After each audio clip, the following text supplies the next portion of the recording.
नमस्कार, मैं हूं आपके साथ इश्तियाक अहमद और आप देख रहे हैं आर्य न्यूज। रुक करेंगे देश और दुनिया की तमाम खबरों की तरफ।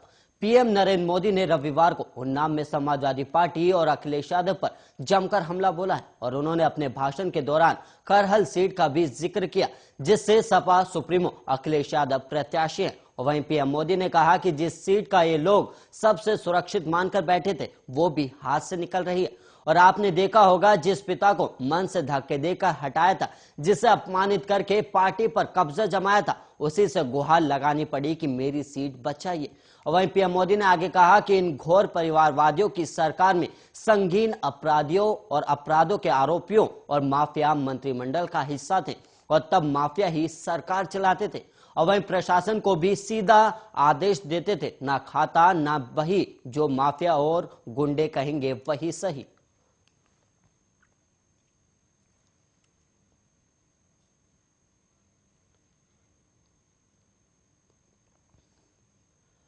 और वहीं उत्तर प्रदेश में तीसरे चरण के लिए जहां वोट डाले जा रहे हैं, वहीं चौथे चरण के प्रचार में तेजी आ गई और अखिलेश यादव ने आज उन्नाव में एक जनसभा को संबोधित करते हुए बीजेपी सरकार पर जमकर हमला बोला। और अखिलेश यादव ने कहा कि आज मैंने भी अपना वोट साइकिल पर डाल दिया और हवा आज बहुत तेज चल रही है और आज हवा के सामने हेलीकॉप्टर भी धीमे उड़ रहा था, लेकिन साइकिल की रफ्तार बहुत तेज है। अखिलेश यादव ने सीएम योगी पर तंज कसते हुए कहा कि हमारे लिए कहते हैं कि हम 12 बजे सोकर जगते हैं, क्या दूरबीन से देखते हैं बाबा जी? और हम भी देखते हैं कि उनके घर पर धुआं उड़ता है। और उन्होंने कहा कि शिक्षा मित्र, बीएड, बीपीएड के हमारे साथियों को लंबी लड़ाई लड़नी पड़ी और 69,000 भर्ती वालों को आरक्षण के लिए लंबी लड़ाई लड़नी पड़ी और हमारे बाबा सीएम ने नौजवानों के सपने तोड़ दिए और बाबा सीएम 24 घंटे काम करते, इसलिए इतने लोग बेरोजगार हैं। वहीं अखिलेश यादव ने आगे कहा कि यूपी का विकास बीजेपी ने रोका है और इनका हर वादा जुमला निकला। और इन्होंने कहा था कि किसानों की आय दुगनी कर देंगे, कोई फसल एमएसपी पर खरीदी हो तो बता दो आप। और वहीं ठंडे हो गए बीजेपी वाले, जैसे जैसे वोट पड़ रहा इनके नेता सुन पड़ते जा रहे हैं। जिस समय उन्नाव की जनता वोट डालेगी ये लोग शून्य हो जाएंगे और अंतिम चरण में बीजेपी के बूथों पर भूत नाचेंगे। अगर बीजेपी दोबारा आ गई सत्ता में तो 200 में पेट्रोल बेचेगी, याद रखना। और ये लोग कह रहे थे कि गर्मी निकाल देंगे, पहले और दूसरे चरण के बाद ये लोग ठंडे पड़ गए। और वहीं जब बांगरमऊ वाले वोट डालेंगे तो जो धुआं उड़ाते हैं वो धुआं हो जाएंगे।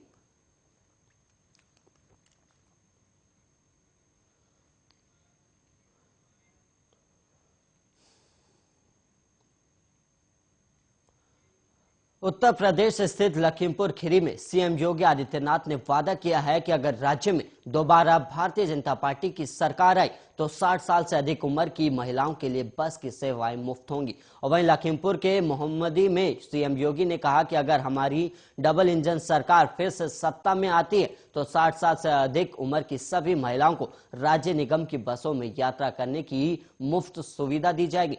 और सीएम ने कहा कि आज बिजली देने में भेदभाव नहीं, दवा देने में भेदभाव नहीं, सड़क बनाने में भेदभाव नहीं और कोविड काल में आपने देखा सबको वैक्सीन दी गई और फ्री टेस्ट, फ्री उपचार। और उन्होंने आगे कहा कि समाजवादी पार्टी ने बुजुर्गों के लिए पेंशन योजना बंद कर दी, लेकिन हमारी सरकार बुजुर्गों को 12,000 रुपए पेंशन दे रही है। और सीएम योगी ने आगे कहा कि सपा और बसपा ने कब्रिस्तान की 4 दीवारी का निर्माण करवाया, इसलिए बेहतर होगा कि वो कब्रिस्तान से वोट मांगे।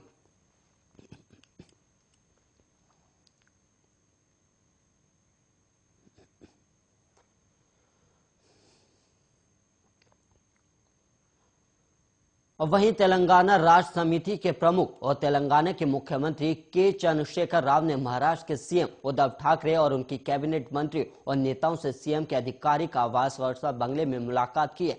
और इस मुलाकात के दौरान अभिनेता प्रकाश राज भी वहां मौजूद थे। और तेलंगाना के मुख्यमंत्री आज राज्य के 1 दिवसीय दौरे पर भी हैं। और वहीं केसीआर राष्ट्रवादी कांग्रेस पार्टी के प्रमुख शरद पवार से भी मुलाकात करेंगे और यह भेंट बीजेपी की कथित जन विरोधी नीतियों के लिए उनके अभियान का हिस्सा है। और राव को केसीआर के नाम से भी जाना जाता है। और वहीं सूत्रों से पता चला है कि वो अपनी पार्टी के नेताओं के साथ बेगमपेट हवाई अड्डे से मुंबई के लिए रवाना हुए। राव का मुख्यमंत्री ठाकरे के साथ उनके आवास पर भोजन का कार्यक्रम भी था